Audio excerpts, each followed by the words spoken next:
Vamos lá, vamos começar. Pessoal, eu achei por bem reativar o meu Instagram para esclarecer algumas coisas.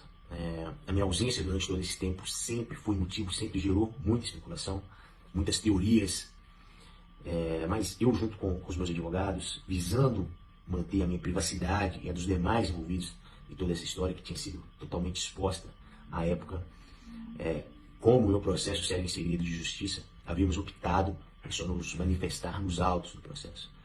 Mas tem algumas coisas que não podem mais esperar para serem esclarecidas. A essa altura eu pensei que já estariam, mas infelizmente não estão. O intuito desse vídeo não é outro que não seja dar uma satisfação, primeiramente à minha família, aos meus amigos e às pessoas que confiaram em mim nesse projeto. Enfim, tornando uma grande história curta, vou tentar sintetizar o máximo aqui para que todo mundo esteja alinhado. Então, o meu contato, o meu início, o meu primeiro contato com o mercado financeiro se dá por volta de meados de 2016, através da internet, onde, na época, naquele momento, eu, como várias pessoas, estava buscando por fontes de renda alternativas e me deparei com os conteúdos sobre o mercado financeiro e vi ali uma oportunidade, me interessei.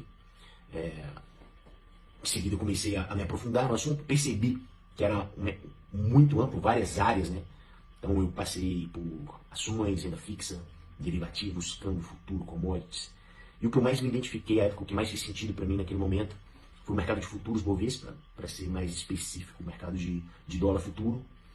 E depois disso, ter definido isso como objetivo, eu começo a estudar especificamente aquilo. Então eu começo a consumir muito conteúdo, faço uma série de cursos. Na época, eu comecei a estudar 10, 12 horas por dia, a base de Ritalina, com uma obsessão tremenda. Enfim, até que eu me senti pronto para começar a operar. E na época, eu comecei a operar no mercado, sei lá, uma das coisas que tinha me chamado a atenção, que o mercado de futuros, a barreira de entrada é muito curta, é muito pequena, né? Então eu começo com R$4.000 e tinha a possibilidade de você fazer resultados interessantes num curto espaço de tempo. Enfim, então eu começo essa operação com R$4.000 e, como havia me preparado muito, eu começo a ter bons resultados. E na hora que eu começo a ter aqueles primeiros resultados, eu faço aquela conta de padaria, aquela continha aritmética. Se eu estou com esse valor aqui aportado e estou fazendo isso por dia, se eu tiver X valor, eu vou começar a fazer tantas vezes mais. E sempre fui muito ambicioso e com isso em mente, eu levei essa questão para alguns amigos, conversei com alguns amigos a respeito, que se interessaram. E assim nasce esse projeto, assim surge esse projeto de forma totalmente informal, uma conversa de bar ali e tal, nada muito planejado. Só que um projeto que começa de forma incipiente, escala muito rápido. Eu lembro que entre eu estar com 4.000 aportados, para eu estar com 800, 1 milhão aportados, sei lá, decorreram 6, 8 meses. Então o dinheiro veio para mim de uma velocidade muito rápida, as coisas começaram a acontecer de forma muito rápida. E eu tinha me preparado como poucos para operar mercado. Mas eu não tinha o mínimo preparo para lidar com dinheiro. Zero. Então, eu fiz todas as besteiras que uma pessoa que não estava preparada para lidar com aquela quantia de dinheiro pode fazer. Carro, aumentar o custo de vida muito, festas, tudo de errado eu fiz com dinheiro. E é inebriante. O dinheiro, ele te dá poder, status, fama, reconhecimento, prestígio. É como se fosse uma droga, ele te vicia, você fica totalmente descontrolado ali, né? Como eu disse, inebriado mesmo. Enfim, e da mesma forma que o valor aportado subiu muito rápido, os resultados também cresceram muito rápido, escalaram muito rápido. Eu fazia 50, 100, R$200 por dia. Poucos meses depois eu estava fazendo 1.000, 2.000, 4.000, 8.000, 15.000, 20.000, várias vezes. Eu cheguei a fazer R$100.000 em um único dia. Então, pensa o quanto isso mexe com a sua cabeça. Na época, eu me senti o dono do mundo, um rei, tomado pelo ego, pela arrogância, pela vaidade completamente. Enfim, e a gente está falando disso final de 2017, início de 2018. Na época, poucas pessoas físicas operavam o mercado, ainda não era tão difundido assim como é hoje. E eu falo sem medo de errar. Naquele momento ali, na pessoa física, no intraday ali, podia contar nos dedos das mãos quantas pessoas operavam do tamanho que eu operava, com as cifras que eu operava. Então, é uma operação que escalou muito rápido e chegou num patamar muito elevado. Enfim, mas nem tudo são flores, né? E estava tudo indo bem até começar a dar errado. Eu tive as primeiras perdas, era normal perder no mercado financeiro, não é sempre que você ganha. Mas quando eu comecei tive algumas perdas significativas, como eu disse, eu estava com um excesso de confiança, uma coisa, sei lá, totalmente descontrolada e que me atrapalhou para perceber isso depois. E quando eu tive essas primeiras perdas, o que eu faço? Eu, confiando muito no que eu fazia, eu tento recuperar aquilo ali de forma apressada, ignorando a gestão de risco, e o mercado financeiro não aceita isso. Eu lembro de entrar nessa espiral e perder totalmente o controle das minhas decisões, sem embasamento. Era como se eu estivesse num cassino, tomando uma série de decisões irracionais, no instinto, com aquela esperança que acontecesse algum milagre que revertesse aquela situação. Eu me peguei num momento assim dentro do mercado. Enfim, então depois dessa... E o que era que só depois, né, você percebe?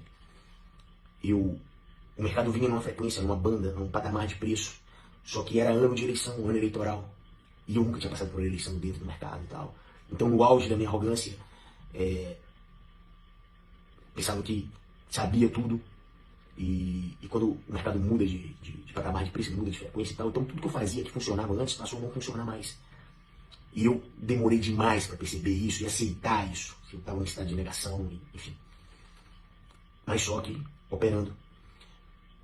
Porém, depois dessa sequência, dessa fase muito ruim, para me manter no mercado e tal, eu resolvo diminuir muito o tamanho, porque minha confiança, nessa época, ela desapareceu. Então, a confiança de operar e atingir os resultados, fazer os resultados que eu vinha fazendo, ela evaporou totalmente, foi embora. E aí eu continuava operando, tendo resultados positivos, só que com um patamar de valores ali, de contratos operados muito menor do que era o comum, do que eu tinha o costume de operar, e do que a minha operação exigia. Isso aí a gente já está falando, já tinha muito tempo de operação, a operação já estava gigante. Nessa época, os meus compromissos financeiros com os investidores já viravam em torno dos 300 mil reais mensais. Enfim. E foi indo, eu tentando reverter, operando. Quando você está ali, você sempre acredita que você vai conseguir dar a volta por cima. A cabeça, sua psicológica, sua mente, ela entra em parafuso. Não sei explicar. Mas eu sempre acreditava, sempre confiava que em algum momento que eu ia reverter. Até que eu percebi que não. Chega um momento que eu falo, é impossível. Você não consegue operar do tamanho que se deve. Você não consegue ter uma sequência positiva. Enfim. Quando a ficha caiu, foi terrível e tal. E aí eu começo a pensar o que eu vou fazer. E na época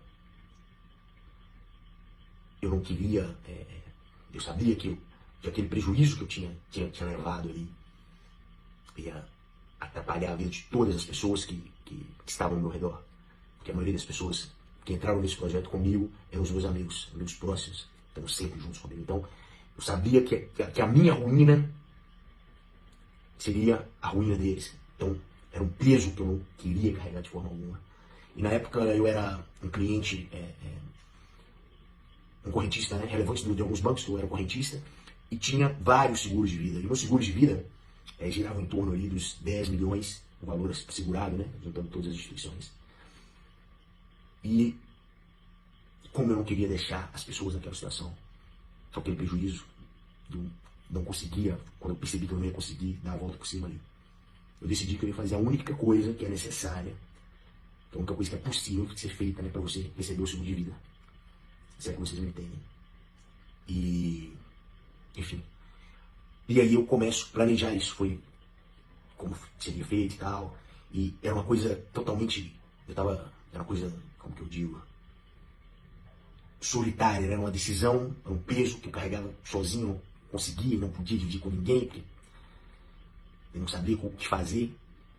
E, enfim, eu decido que eu vou fazer isso e sigo nessa direção, e eu tento fazer isso, depois de decidido, eu tento fazer isso de 3 maneiras.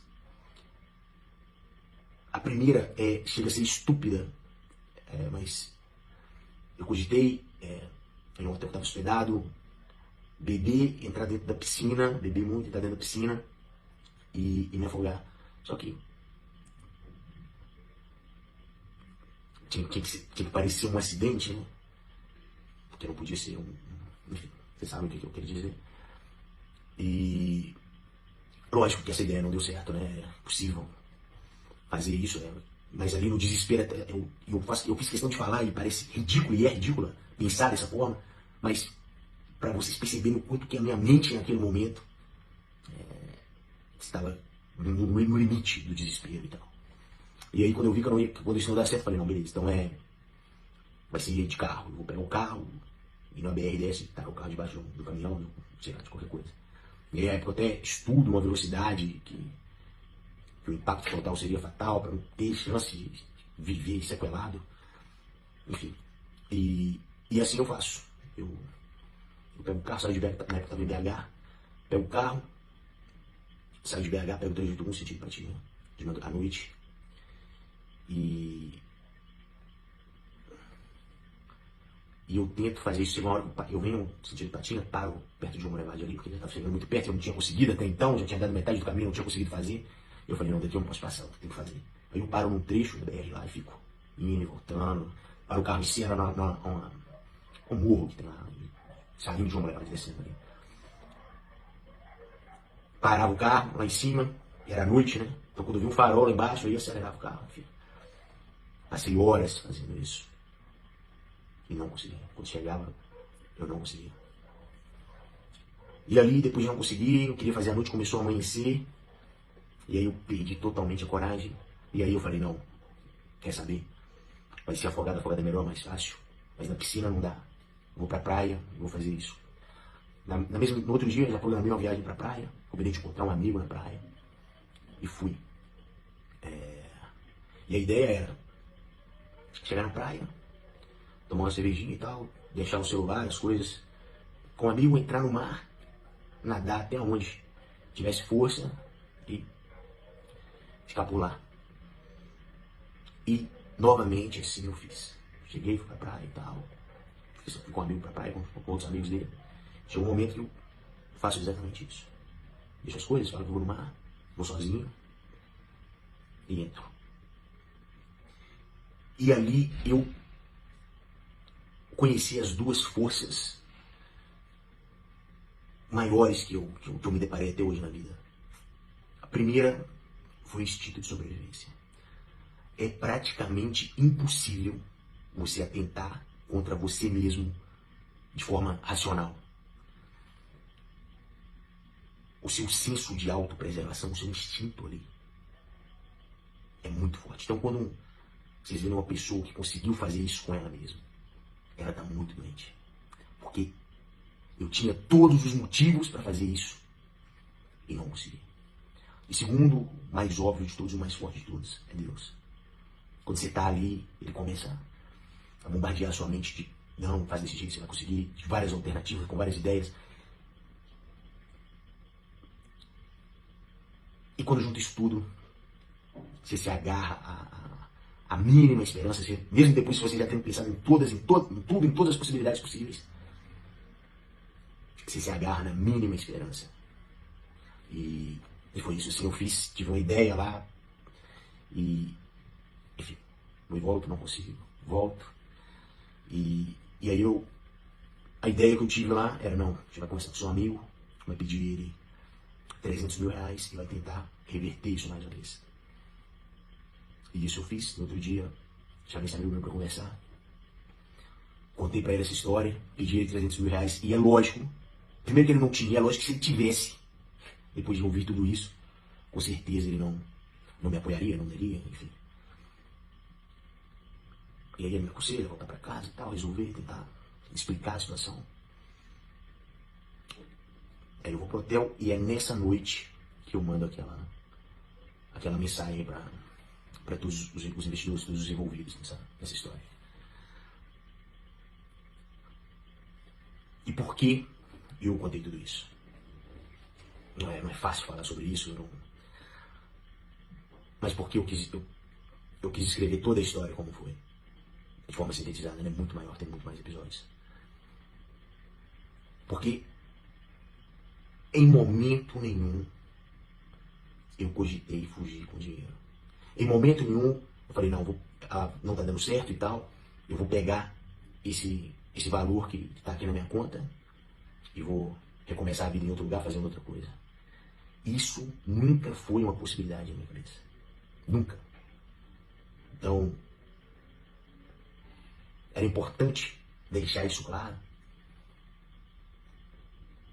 principalmente para as pessoas confiarem em mim, porque eu sei que isso sempre gerou muita dúvida. E o que acontece? Tudo que eu falei aqui agora é facilmente comprovado no processo. Por isso que a essa altura eu pensei que essa especulação, essa coisa de fugiu com dinheiro, já estivesse esclarecida, mas não está. O que acontece? Todas as transações que eram realizadas nesse projeto não eram por internet banking, eram transações bancárias, financeiras, entre contas ali, online, né? Não tinha operação com dinheiro em espécie, não tinha troca de pagamento ou recebimento com dinheiro em espécie. Então, tudo isso que eu falei aqui, que eu não, em momento algum eu cogitei ir embora e levar nenhum centavo, e não levei nenhum centavo. Eu tentei até o último momento, até o último mês eu estava arcando com meus compromissos com todo mundo, porque isso não passava pela minha cabeça, nunca passou. Dinheiro nenhum do mundo compensa você viver uma vida miserável, longe de todo mundo, que você ama, que gosta de você, que você conhece. Não vale, não justifica. E isso nunca passou pela minha cabeça. Eu preferi outra coisa do que pelo menos pensar nisso. E isso tudo que eu falei é facilmente comprovado através dos extratos financeiros da época, do período. O dinheiro, ele saía da conta dos parceiros, dos investidores, vinha para minha conta, da minha conta para a corretora, da corretora para minha conta e da minha conta para os investidores. E aí tinha meus custos pessoais, meus custos de vida, só isso, não tinha, tipo assim, o dinheiro não teve nenhuma outra operação. Só teria duas formas de desviar dinheiro de uma operação como essa. Primeira, transferir dinheiro para terceiro que não fossem os investidores, que não fossem os envolvidos no projeto. Nunca aconteceu. Nunca fiz. Segundo, sacar dinheiro em espécie, e sacando dinheiro em espécie, e retirando o dinheiro da operação. Eu acho que durante todo o período, eu acho que eu não saquei mais de 5 mil reais em espécie na única vez, e se juntar todos os saques que eu fiz, dá um valor irrisório comparado ao tamanho da operação. Né? Então, isso tudo está no processo dos extratos bancários, estão no processo. Por isso que eu pensei que a essa altura isso estaria claro. Mas, se os advogados dos envolvidos não conseguirem periciar os extratos, as contas, porque são coisas, são muitas movimentações, são muitas transações e são coisas complexas. É complexo, né, de fazer isso. A gente pode contratar um perito, um especialista, que ele vai afirmar justamente isso que eu estou falando. Então, para ficar claro, eu não levei nenhum centavo disso. Eu tentei reverter isso até o último momento. Eu fracassei. Enfim. Então, em relação ao meu processo, quando é noticiado que eu sou um foragido, um procurado pela polícia, é uma inverdade. O meu processo está na fase inicial, na fase de investigação. E eu, junto com os meus advogados, Dr. Caster Lúcia, doutora Cris, sempre nos colocamos à disposição da justiça. Tudo o que foi solicitado para minha defesa foi entregue prontamente. Eu sempre estive à disposição da justiça. Então, quando é noticiado que eu sou um foragido, procurado pela polícia, é uma inverdade. Até o momento, não existe nenhum mandado de prisão contra mim ou qualquer coisa do tipo. Nunca existiu. Quando é noticiado que eu dei um golpe milionário, também é uma inverdade, eu considero uma inverdade. Eu dei um prejuízo milionário. Um golpe milionário, não. Nunca dei um golpe milionário. Enfim. Vamos fazer 5 anos que isso tudo ocorreu. O primeiro ano ali foi muito difícil para mim.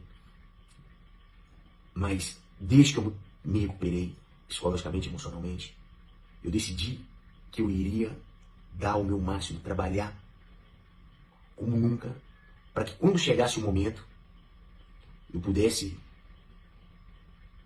além de dar esclarecimento, além de me desculpar, eu pudesse propor uma resolução, uma solução para todos os envolvidos, uma compensação para todos os envolvidos. Porque, apesar de acreditar que na parte jurídica, na parte judicial, por tudo que eu falei aqui, ser a mais exata e precisa verdade, e ter uma equipe de advogados muito boa, muito preparada, não cairá nenhuma condenação sobre mim ou algo do tipo, por ser verdade tudo que eu disse.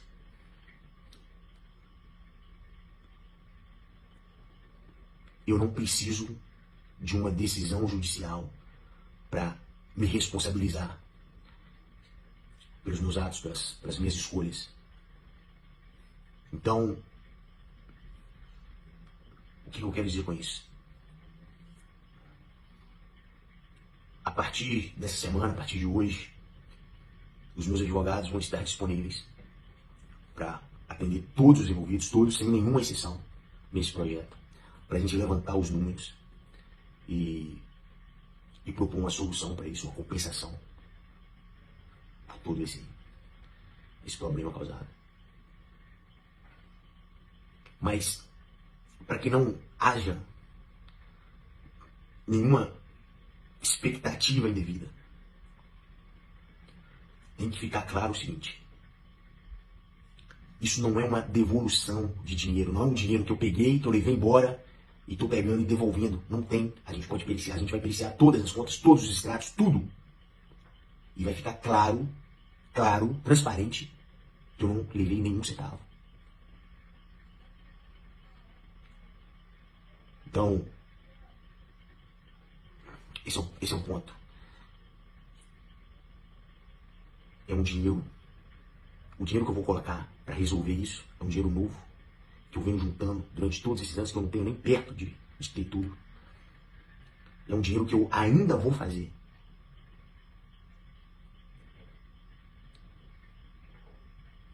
Mas eu me sinto na responsabilidade, porque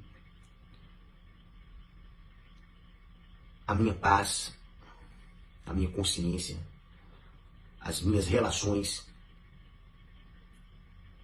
são muito importantes para mim. E uma coisa que tem que ficar clara também, para que não seja gerada nenhum tipo de expectativa indevida.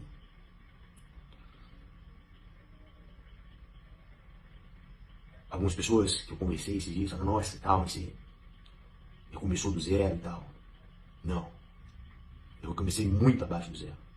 Sem amigos, sem dinheiro, sem credibilidade, devendo uma fortuna, sem network, sem nada. Então,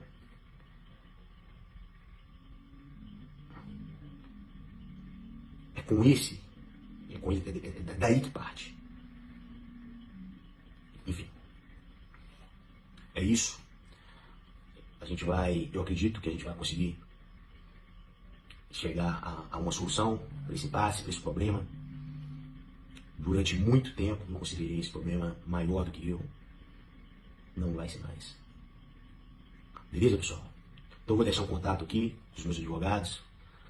Vão estar disponíveis para receber todos os envolvidos, sem nenhuma exceção. A gente vai fazer uma coisa uníssona, transparente, todos vão saber o que está sendo feito, como está sendo pago, os valores, tudo da forma mais transparente possível.